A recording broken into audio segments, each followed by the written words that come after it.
Selamat siang, nama saya Gila Tarigan, saya dari 12 IPS 5. Di sini saya akan mengejarkan remedial biologi. Mutasi adalah perubahan genetik DNA dan kromosom yang dapat diwariskan secara genetis pada keturunannya. Macam-macam mutasi itu ada alami, buatan, gametis, ada gen, kromosom, somatik, sama mutasi. Mutasi merupakan peristiwa perubahan materi genetik kromosom atau DNA di dalam inti sel organisme. Perubahan materi genetik dapat menyebabkan perubahan sifat pada tingkat sel maupun tingkat individu. Mutasi alami itu adalah mutasi spontan yang penyebabnya tidak diketahui. Mutasi ini terjadi secara spontan atau kebetulan. Penyebab mutasi alami itu sinar komis dan sinar ultraviolet. Kalau mutasi buatan itu terjadi campur tangan manusia, perubahan gen atau kromosom secara sengaja, misalkan oleh manusia, misalnya sinar X. Perhatikan terlebih dahulu kromosom berikut ini, yang terdiri dari beberapa segmen. Ada A, B, C, dan D. Pada mutasi kromosom, berdasarkan perubahan susunan kromosomnya, yang pertama ada yang disebut dengan delesi, yaitu jika hilangnya bagian lengan kromosom. Perhatikan gambar berikut. Kalau tadi A, B, C, D, sekarang berarti jadi B, C, D, yaitu kehilangan segmen A. Selain delesi, yang kedua ada yang disebut dengan duplikasi.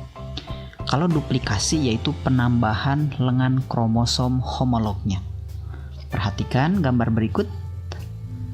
Dari A, B, C, D jadi A, B, C, C, D. Nah, berarti di sini terjadi penambahan segmen C. Itu yang disebut dengan duplikasi. Selanjutnya ada yang disebut dengan inversi, yaitu terjadi karena patahan kromosom yang melengkung tersambung kembali pada bagiannya dengan posisi terbalik. Atau perhatikan gambar berikut ini. Tadi A, B, C, D, setelah terjadi mutasi jadi A, C, B, D. Jika perpindahannya melewati sentromer, maka itu disebut dengan inversi perisentrik.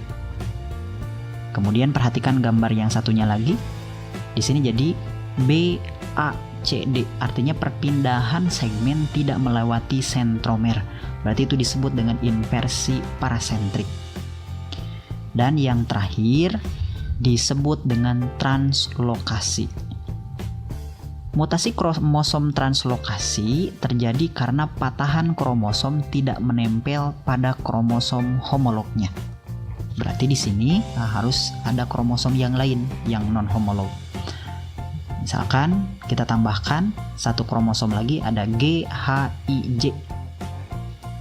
Setelah terjadi mutasi, jadi berubah jadi A, B, C, J, bukan D lagi, karena D-nya pindah ke kromosom yang non homolog.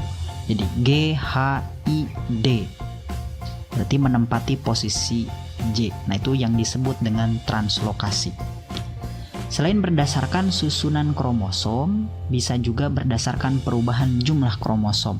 Ini dibedakan menjadi dua macam. Yang pertama ada euploid, yang terdiri dari monoploid atau ditulis dengan N saja.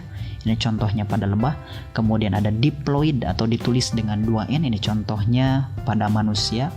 Dan yang terakhir ada polyploidi, berarti lebih dari 2N. Bisa 3N atau 4N.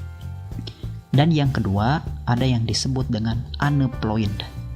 Terdiri dari monosomik jika kekurangan satu kromosom, berarti ditulis dengan 2N-1. Yang kedua, ada nulisomik, berarti kekurangan 2 kromosom, maka ditulis dengan 2N-2. Selanjutnya ada trisomi. Ini kelebihan satu kromosom, berarti ditulis dengan 2N+1.